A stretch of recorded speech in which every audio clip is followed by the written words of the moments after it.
అదరగొట్టే కారం రంగు రుచి ఆచి కారం పొడి. రాష్ట్ర ప్రయోజనాలే ముఖ్యమంటున్నారు మాజీ మంత్రి కురసాల కన్నబాబు. ఎన్ని ఉద్యోగాలు వస్తాయో చెప్పకుండా యువతను తప్పుదోవ పట్టిస్తున్నారని మీడియాతో మాట్లాడడాన్ని ఇప్పటివరకు లైవ్ చూశాం.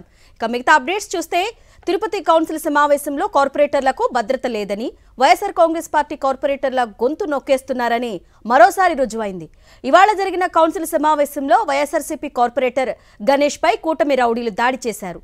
బయటి వ్యక్తి కౌన్సిల్ లోపలికొచ్చి కార్పొరేటర్పై దాడి చేయడం భద్రతా వైఫల్యమని, కూటమి పాలన పూర్తిగా వైఫల్యం చెందిందని వైఎస్ఆర్సీపీ కార్పొరేటర్లు మండిపడుతున్నారు.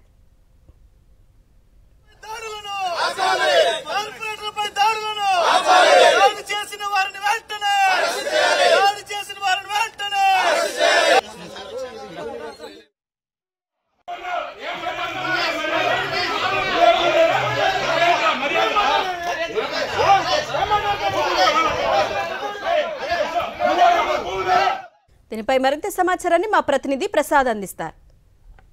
తిరుపతిలో జరిగిన కౌన్సిల్ సమావేశంలో వైఎస్ఆర్ కాంగ్రెస్ పార్టీకి సంబంధించిన కార్పొరేటర్ గణేష్ మీద కూటమికి సంబంధించిన కొందరు రౌడీలు దాడికి ప్రయత్నించారు. ఎంతో భద్రత, ఒక ప్రాముఖ్యత కలిగిన ఈ కౌన్సిల్ సమావేశం జరుగుతున్న సమయంలో ఓ అంశానికి సంబంధించి చర్చ జరుగుతుంది. ఈ మధ్యలో గణేష్ అనే కార్పొరేటర్ మీద దాడి చేయడం అనేది ఒక హేయమైన చర్యగా ఇక్కడ చూస్తున్నారు. ఇంత భద్రత ఉన్న అతను లోపలికి ఎలా వచ్చాడు, అతని మీద దాడి ఎలా చేశాడు, అసలు ఎందుకు జరిగింది అనే అంశాన్ని ఒకసారి ఈ కార్పొరేటర్ గణేష్ మనతో పాటు ఉన్నారు. వాళ్ళని అడిగి మరింత సమాచారం తెలుసుకునే ప్రయత్నం చేస్తాం.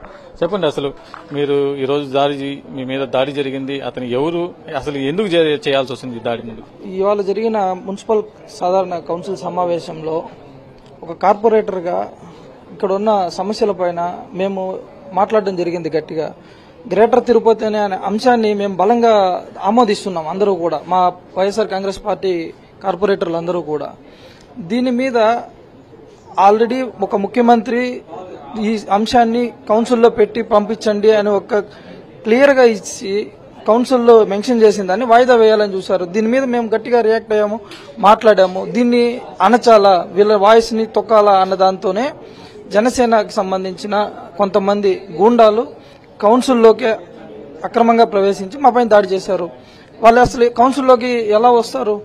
ఇవాళ ఈ అంశాన్ని తీసుకుంటే మున్సిపల్ సిబ్బంది కావచ్చు, కమిషనర్ గారు కావచ్చు, వీళ్ళందరూ ఫెయిల్ అయ్యారు కౌన్సిల్ నిర్వహించడంలో.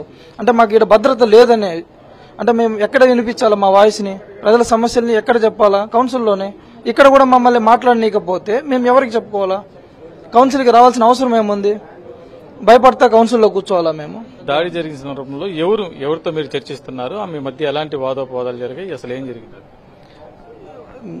అక్కడ మాకు తోటి కార్పొరేటర్ అయిన ఎస్కే బాబు గారు, జనసేన నాయకులు, ఆయనతో నేను వాదిస్తున్నాను. ఆయన చెప్పిన అంశాలను నేను వ్యతిరేకించాను. అతను పూర్వ ప్రభుత్వంలో ఇలా జరిగింది అనే అంశాన్ని తీసుకొచ్చినప్పుడు దానికి నేను సమాధానం ఇచ్చాను.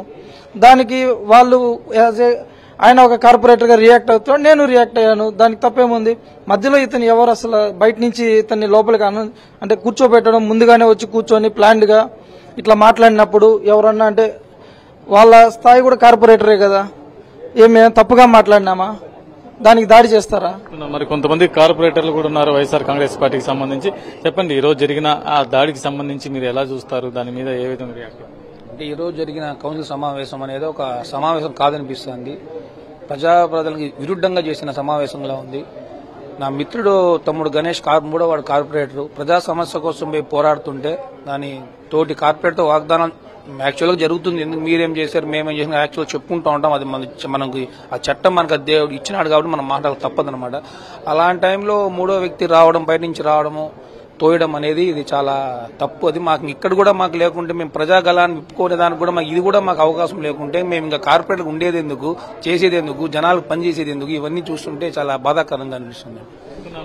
ఈరోజు జరిగిన కౌన్సిల్ సమావేశంలో మూడో కార్పొరేషన్ సంబంధించిన కార్పొరేటర్ గణేష్ పై దాడి చేయడం అనేది చాలా హేయమైన చర్య. ఇక్కడ కార్పొరేటర్లకే రక్షణ కరువు అయిపోతుంది.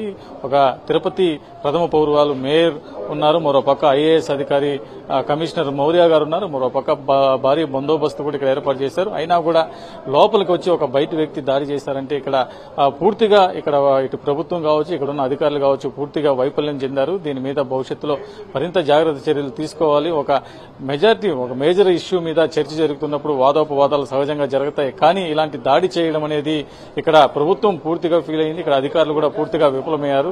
భవిష్యత్తులో ఇలాంటి ఘటనలు మా నోరు నొక్కేదానికే ఇలాంటి ఘటనలకు దాడి పాల్పడుతున్నారని కూడా కార్పొరేటర్ తమ్ముడు గణేష్ చెప్తున్న పరిస్థితి ఉంది.